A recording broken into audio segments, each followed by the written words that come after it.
Hey guys, it's Gina here. Thanks for joining me. Today we're going to be talking about purpose, your life purpose or fate and destiny. I was always under the impression that destiny was something that you create. You go out there, you have a goal, you create that goal with some structure, with some deadlines, action steps, and you make your life happen. And that's for the most part how I've sort of gotten forward in life and sort of feel like I had my life purpose. But there's something else that's sort of interjected and has been more like fate, meaning fate is something that like came to me and I didn't really think it was my life path. I didn't really think it was my purpose, but it just kept coming up. And then there was something that unfolded that created a spark of creativity. And that was really Radiant Girl. I owned a retreat center. I would teach moms, dads, all kinds of people, Pilates, yoga, cooking. We'd have therapy, we'd have hikes, we'd have all kinds of cool stuff. And I keep hearing from parents, you gotta teach this to kids. Kids need this. Kids need to meditate. They need to learn how to get proper, healthy food in their bodies. They need to learn how to get centered, to get flexible, to really care for their body. And frankly, that scared the crap out of me because I didn't go to camp. I wasn't like, I didn't know much about kids at the time. I had a kid, but she was only a couple years old. And I had this beautiful center. It had white couches, it had nice carpets, it had relaxing music. It was a place of serenity. And it wasn't a place that I saw like 20 kids running around, and I didn't think I had the skills to manage kids. And so I would dismiss those ideas every time they sort of surfaced or came up. And you know, hearing it a few times and a few more times, I thought, well, maybe one day we'll have camp here. I don't know what that looks like. Maybe it'll be like an hour adventure and then we'll send them on their way. And then one day I had someone show up and ask me if they could work for us. She was a high school student. She didn't have any skills other than, in our field, other than having a yoga certificate and a nutrition certificate, but hadn't been able to apply them. And I was like, well, I don't know how I'm going to make it work. I could see she was keen and eager to be involved and get some experience. And so as I looked over her resume, I noticed that she had worked for a camp for the last like 3 years. And I thought, okay, universe, like, here we go. I keep hearing it from these people. I got a therapist asking me to do it. And now I've got this like co-op student that was like keen on putting things together with the experience. So I said, well, what do you think about running a camp? And she just lit up. She's like, oh my God, that would be amazing. And I didn't know what I was getting myself into. I had no idea how hard it was going to be to pull off a camp. I had no idea how much blood, sweat, and tears were going to go into creating this thing. Like, I really didn't. But I felt inspired, and I could see that she was like so excited about this. It would be awesome for her. And so we decided to put a week together, and we promoted it and we started building it, and it sold out. And then we're like, okay, now we really have to do this thing.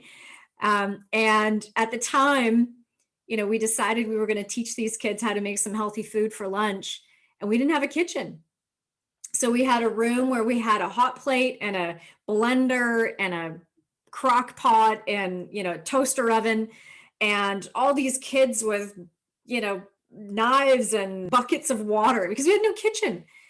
And I tell you, it was so much work. We had to move all of this stuff like in a wagon from the studio to the house so I could do dishes for 20 kids at the end of the day, at the end of camp, and then load it back up and do it all over again. And there was so much learning, so many things that we figured out how to do. And eventually we built a kitchen, and, the programs continued. But those early days were tough. Like, anybody who's started a camp, I have much respect for, because if it wasn't for the people in my life that were encouraging me and the impact that I saw on the kids, it would have been my first and last year. But the shifts, the transformation, the ability to see, somebody just have an aha moment or really shift who they think they are, the shoulders drop and they go, yeah, I am pretty cool, right? Or I can let go of stress. Or that was the first time I actually felt grounded or centered or noticed how I could control my emotions. And I thought, whoa, like that's pretty damn cool. For me to be able to have that kind of impact that could change someone's life at such an early age, that was inspiring. And so that allowed me to kind of fuel my fire. And in the early days it wasn't called Radiant Girls. I forget what we called it, but we invited boys to our second week of camp. It was like a co-ed camp, and it was crazy. Like, boys in the kitchen, they were running laps outside, everything that they found, a stick was like a gun. They were, so full of energy. And the girls, kind of collected together. And the vibe that we had gotten from the first week was sort of lost on the second week, because there wasn't opportunities to really sit and chat about friends and about girl problems and body image issues and all those things that I felt were a real transformational shift. And so we just decided that we would stick to girls. It wasn't a girl power thing. It's not a wanting to teach girls that they need to understand that they're just as good as boys. I think everybody knows that they are at this stage. It was more that to create an environment where they really felt like they were connected and feel like they had the ability to share and talk and build some really healthy girl relationships that sometimes can't happen when there's a co-ed environment. So it's been work in progress, and built from there. We continue to do it, and there was like people asking before we even posted, so I'm like, this has this momentum of its own. But just as life is, there's never a straight path. And one day, I had owned the studio along with it was on the same property as my home, and I owned it with a partner and needed to sell the property. And I decided to sell it, but negotiated in the sale the lease of the studio for a year. And that gave me some flexibility that I was going to move the business somewhere else. And I had some time to kind of make that happen. The deal closed in May. Camp was starting in July. And the new owners took over, and they decided not to honor the lease, meaning that they hired a moving company. They changed the locks. They had the moving company take everything that I owned out of the studio and put it in a storage unit. And then I got delivered the keys. And so it was a really impactful moment for me. It was like my whole world came to a screeching halt. I lost my community. I lost my business. I lost my identity. I didn't realize, but in that moment, that's who I thought I was. So without this business, I was like, who am I? I had to go through this loss of identity, this loss of community, this loss of being able to support and serve. I thought that was the death of Radiant Girls. I thought, maybe life is telling me I need to go in another direction here. And I decided to do something that, maybe most wouldn't do. I decided to go to a cabin. It was a cute little place up north where they, served food and had massages on staff, but they had these private little cabins. And I just brought my journal, and I said, I'm not leaving until I know who I am and what my next step is. And instead of listening to the outside world, I really needed to stop and listen to what was in my heart. And there was some couple of people that were reaching out thinking I was nuts, wanting to give me some advice, thinking that I had lost my mind or, fallen into a dark depression. But really, I just spent time in nature, ate quality food. I took care of my body. I did lots of yoga. And I started to bring myself back to go, no, that is, Radiant Girls particularly is one of the most meaningful things that I can do with my life. And I started to reflect on the people that had made a difference in my life as a child. And the first coach that I had met when I was 12 years old, I don't know how that came about, whether he pulled me into his office or whether I, went into his, but I remember meeting him and learning that about how to take care of myself mentally, emotionally, physically. And I remember that being a turning point for me. I started making some really great friends. I started, I started to pull away from unhealthy relationships. I started noticing the things that were really good for me.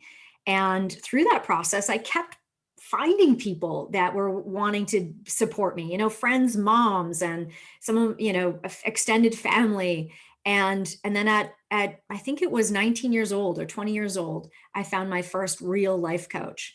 And we exchanged services. I was teaching her yoga and she was, coaching me in exchange. And that's when I really started propelling my life forward. I really started on this path of what I thought was my purpose or my destiny to build this retreat center. And things started really rolling. And when I looked back, I go, wow, like those people, was it destiny? Was it fate that they fell into my path? I have no idea. But they were there, and they were instrumental in my growth and in my healing, my empowerment of, my personal empowerment. And so, of course, I want to be able to give back. Of course, I want to do that and be able. So, how can I do this? I had gone back and made some phone calls to the moms and said, look, like this is what's happened. I've got to figure out, what to do. And they started pouring in, hey, I've got this. Maybe you could, run it at this private school. Maybe you could do it in this barn. I've got this, facility. Maybe we can make it work. And I found a way.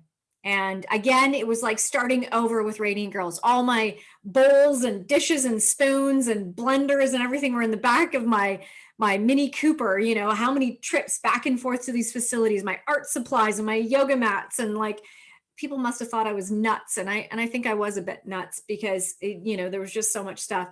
But what happened in that moment was like a rebirth for Radiant Girls, and a rebirth because it was like, wait a minute, how might I do this? What is possible? What this is a problem. How can I solve that problem?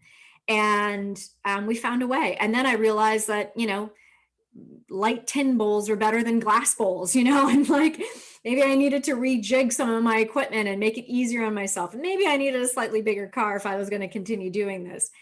And, then there was like this epiphany that was like, well, if I can do it at this, like in the gym of this private school with the wooded lot behind, well, why not an overnight camp where we have like the ability to sleep over? I've got all the stuff, I can move it there. And why not at a horse farm and involve horses and have all these, really cool experiences in a farm?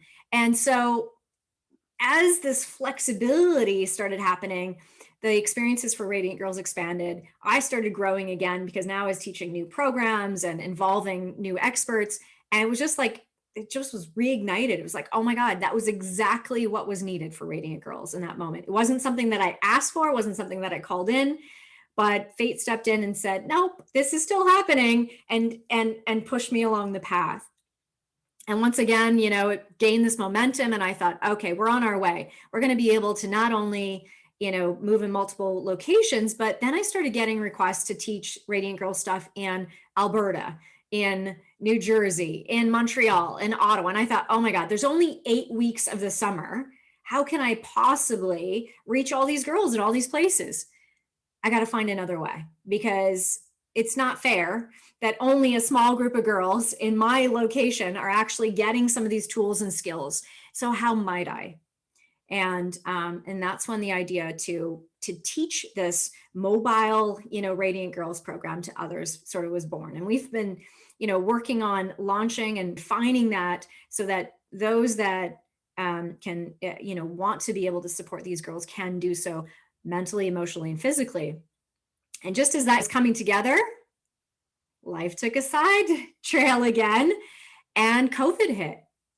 And so, in-person stuff kind of came to a screeching halt. And I thought, oh my God, again, how long is this going to last? Like, what is happening with our world? Is this the end of in-person stuff? And for how long? Is it for the year? Is it for, for 2, 3, 4 years? Is this the death of Radiant Girls again? Or are we taking a hiatus? Is this like, are we taking the year off? And I sat back and I thought, well, hang on a minute. If girls need me, ever, now's the time. I mean, so much stress, so much worry, so much lack of connection. So the question again, how might I do this? And I connected with a couple of my colleagues in the camp world, and that question came up: could we do this virtually? People were questioning, is that, and I go, oh my God, is that going to be awful? Is that going to be like, how are you going to keep kids engaged and interested? How can that be camp? Like, can you really do camp on a screen? And so I sat with it, and I remember saying to my husband and my daughter, I have this idea, and I don't know, like, whenever I have an idea, I gotta kind of, it's sort of like it's being, created. And the idea was, could we do this virtually? And I said to them, I'm going to take over the whole house.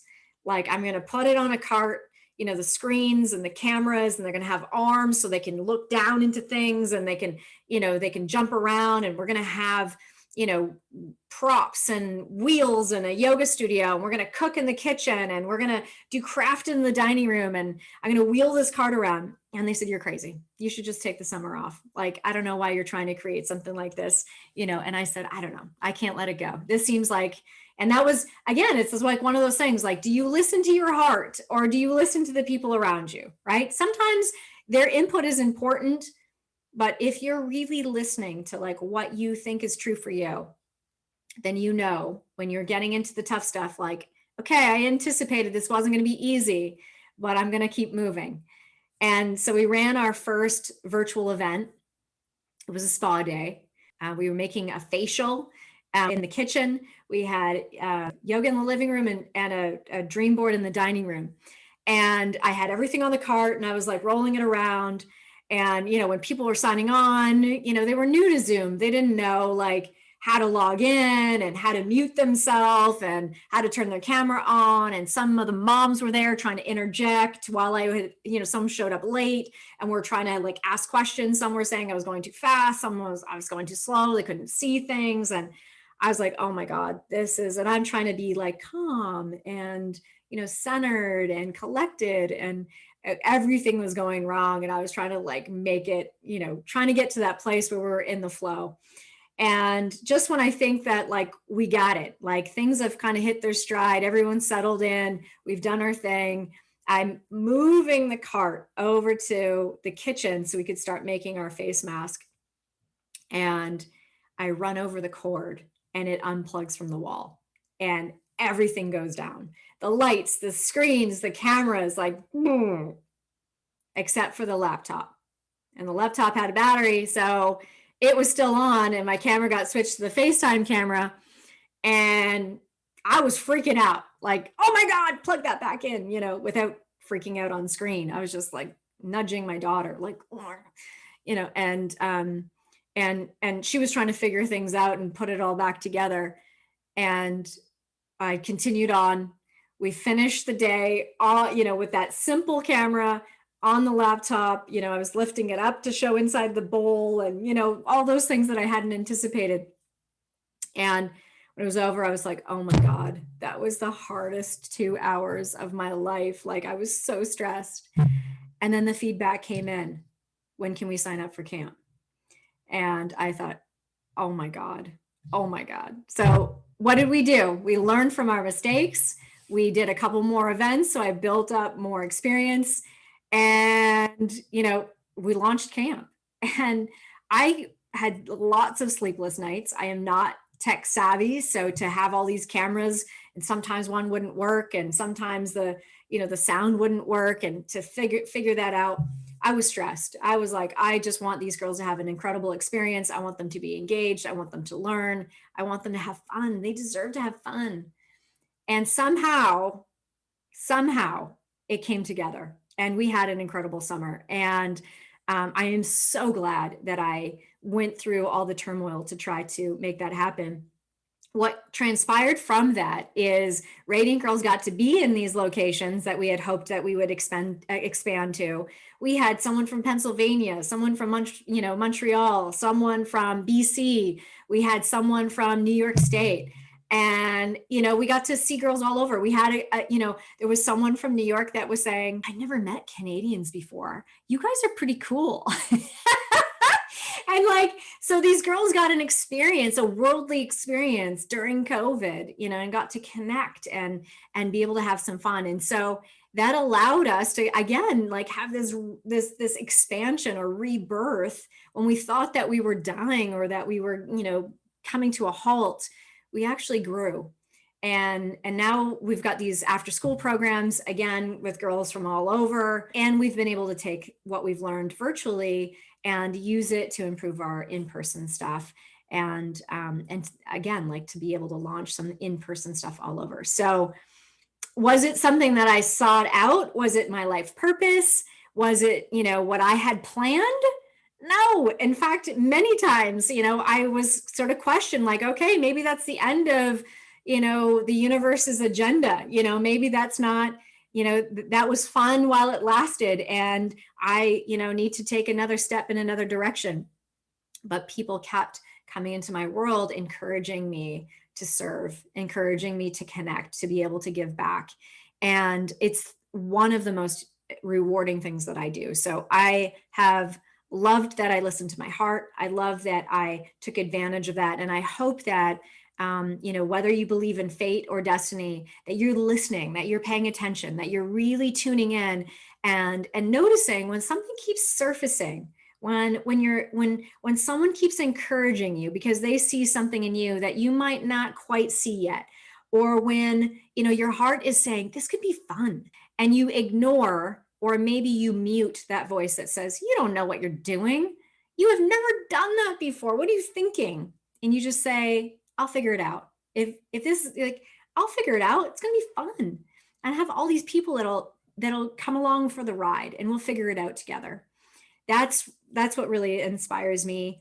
And we do figure it out. I'm not afraid to fail. In the first virtual program, I was like, girls, this is my first time. This, so you're gonna have to go there with me and help me out and help me make this better. And just being real and being open and willing to fail allows you that freedom to kind of move, at your own pace. So I invite you to consider what's been calling on your heart. What are the things that you're being guided to do? Who are the people, the mentors that are helping you, step forward and own your gifts, own, your special talents, and allowing your life to have purpose, whether you're directing it, whether you're willing it, or whether it's just presenting itself. So that's my message for today. Thanks for listening. I look forward to your comments. I'd love to see, commenting, send me a message. Tell me what's on your heart. What do you want out of life? What are you hoping to achieve? Or what's something that you think, you're not very good at, but you'd really love to take a chance on and make happen? Send that to me. I look forward to hearing from you guys.